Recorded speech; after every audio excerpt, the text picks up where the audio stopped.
Afande Ready ameambiwa pamoja naye Aga Kevin Pro pamoja na bibi Stefani na ambao ni mke na mume, so waliamua tu kumtolea barua kwa Afande Ready kumsifia makubwa ambayo ameshafanya. Ni kitu kizuri. Mimi nimependa sana hiyo kitu so sio kila mtu. So mimi najaribu kumpigia simu nijue nini inspire, nini imesababisha mpaka apate zile nguvu za kumwimbia Afande Ready na kumpa sifa zake kabla bado ni mzima. Sababu unajua binadamu tukifa ndo unasikia sijui ulikuwa mzuri na kuna marehemu mbaya. Kila marehemu anakuwa mzuri. So jaribu kumpigia simu tujue anasemaje, kwa nini ameamua kumwimbia Afande Ready. Atatuambia hapa ambaye ni Aga Kevin Pro.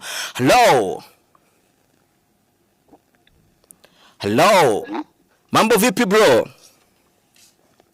Ya baba mgeni na kwaje mtu mzima? Yeah bwana, tunashukuru Mungu bwana. Aga Kevin Pro. Hivi ninazungumza na Aga Kevin Pro akiwa wapi? Bukavu, Goma, Burundi. Yuko wapi sasa hivi?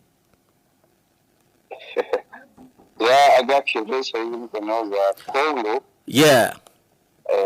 Muliro hapa fast na mtu na Rwanda tu hapa, lakini sio ni Kongo tu na Tanganyika tu. Tanganyika, sawa. Bwana Aga Kevin Pro, sitaki kuchukua muda mkubwa sana sababu kuna mashabiki ambao walitaka nikuulize maswali 1 2 3 kusikana na nyimbo yako mpya. Kwanza wameshangaa unaanza kuimba. Nimewaambia kuna sauti ya mwanamke mle ndani. Alafu nyimbo iko kwenye jina lako. So kwanza umeingia kwenye game ya muziki au vipi? Tuambie kwanza.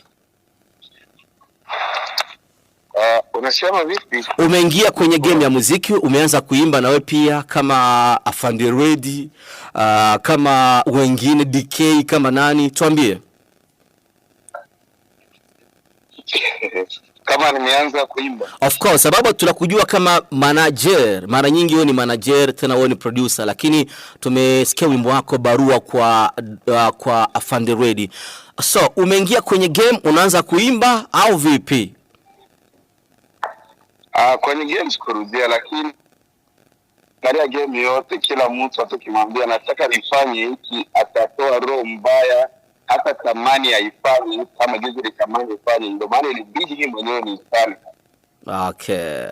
Safi sana. Nini imekuinspire mpaka ukaamua kumwimbia Afande Ready? Sababu tumesikia ndani unamsifia, unampa maua yake bado ni mzima. Nini imesababisha nadhani wewe ni mtu wa kwanza ambao unamwimbia mtu mambo kama hayo kwa Bukavu bado yuko mzima. Nini imekuinspire mpaka unaamua kufanya hivyo? Kiukweli niliangalia Kivu tangu Kivu ianze.